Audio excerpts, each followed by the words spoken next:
Bismillahirrahmanirrahim. Assalamualaikum warahmatullahi wabarakatuh. Perkenalkan, saya Nurul Amalia Hidayah dari kelas PGSD 6A dengan NIM 343018.054. Di sini saya akan menjawab serta menjelaskan beberapa pertanyaan terkait dengan sikap yang mencerminkan nilai-nilai perspektif global dan isu-isu global dari mata kuliah Sistem Sosial Budaya dan Perspektif Global yang diampu oleh Ibu Yulina. Nah, langsung saja masuk pada pertanyaan pertama, yaitu berkaitan dengan 3 contoh sikap yang mencerminkan nilai-nilai perspektif global dalam kehidupan sehari-hari. Nah, yang pertama itu ada friendly, artinya ramah atau bersahabat. Jadi kita dalam kehidupan sehari-hari itu apabila bergaul itu bisa bersikap ramah, bersahabat, menyenangkan dalam pergaulan tanpa memandang adanya rasis atau sara, memandang sara. Jadi semuanya berhak diperlakukan ramah tanpa terkecuali. Selanjutnya ada yaitu cooperation, artinya kerjasama. Jadi antara kita dengan orang lain itu harus bisa saling bekerja sama satu sama lain. Artinya mau melakukan suatu kegiatan bersama dengan orang lain untuk mencapai suatu tujuan bersama yang ingin dicapai. Selanjutnya ada juga respect. Respect itu artinya rasa hormat, saling menghormati, takzim antara kita dengan orang lain. Jadi dalam kita melakukan pergaulan dengan orang lain itu harus saling menghormati satu sama lain tanpa memandang adanya perbedaan seperti agama, ras, suku, bahkan negara juga. Karena pada dasarnya semua manusia itu sama satu sama lain dan semuanya patut untuk dihargai dan dihormati. Selanjutnya ada juga tolerance atau toleransi. Jadi kita dengan orang lain itu harus saling bertoleransi atau memiliki rasa tenggang rasa antara satu sama lain. Contohnya dalam bidang agama, orang yang beragama Islam dengan orang yang beragama Hindu misalnya harus saling bertoleransi satu sama lain. Tidak boleh membatasi kegiatan ibadah masing-masing dan tidak boleh juga melarang mereka untuk merayakan hari keagamaan masing-masing. Jadi itu salah satu contoh bentuk sikap toleransi dalam kehidupan sehari-hari. Nah, selanjutnya langsung masuk kepada pertanyaan kedua mengenai isu-isu global yang berkaitan dengan perspektif global. Nah, yang pertama itu ada mengenai pokok-pokok penduduk dan KB atau Population and Family Planning. Nah, ini berkaitan dengan tingkat kepadatan penduduk suatu negara. Yang kedua yaitu tentang hak rakyat menentukan pemerintahan sendiri atau self-determination. Yang ketiga mengenai pembangunan atau development, baik itu pembangunan pada tingkat kecil seperti tingkat desa atau pembangunan yang skalanya sudah nasional atau di tingkat negara. Yang keempat mengenai hak asasi manusia atau human right. Jadi kita harus saling menjunjung tinggi hak asasi manusia antara satu sama lain seperti hak hidup, hak untuk bebas berpendapat, hak untuk bebas berserikat, hak untuk mendapatkan penghidupan yang layak, hak untuk dapat beragama, dan lain sebagainya.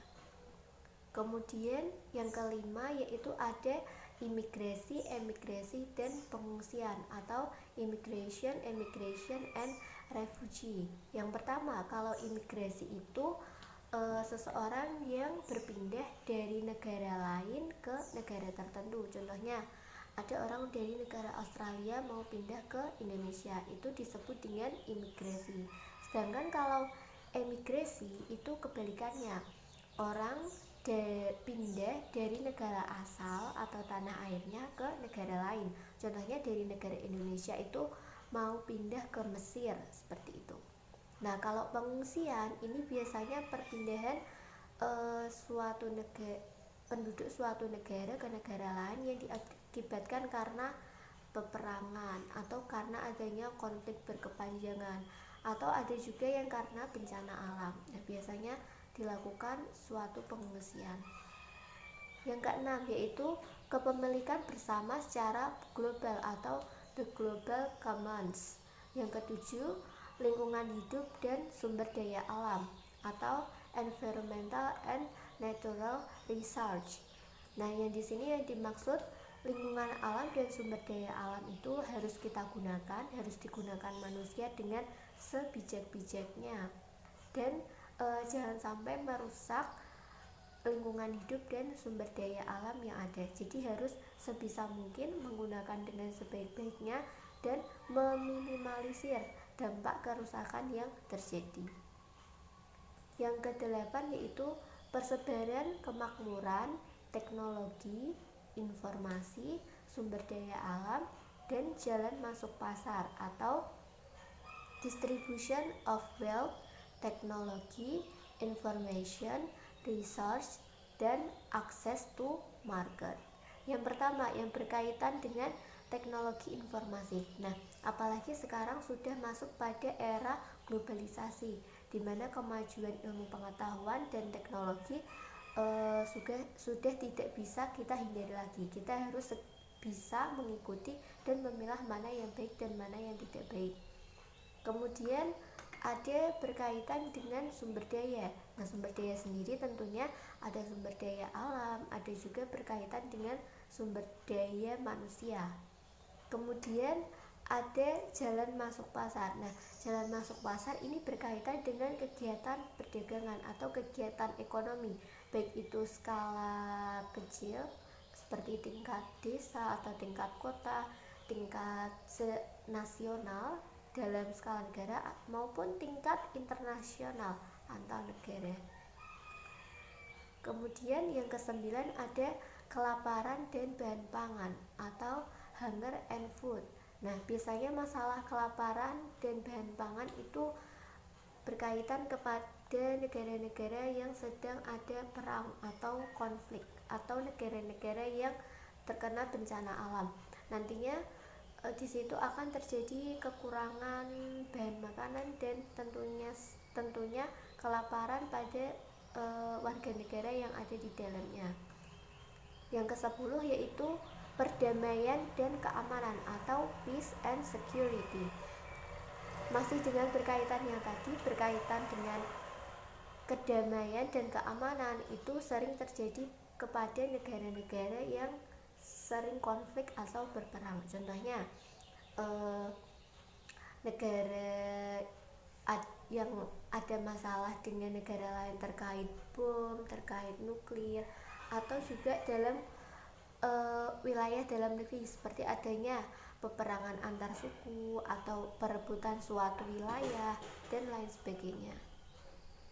Yang ke-11 yang terakhir yaitu prasangka dan discrimination atau prejudice and discrimination. Nah, jadi antara satu sama lain itu tidak boleh saling mendiskriminasi dan harus saling menghormati dan menjunjung tinggi hak asasi manusia yang ada.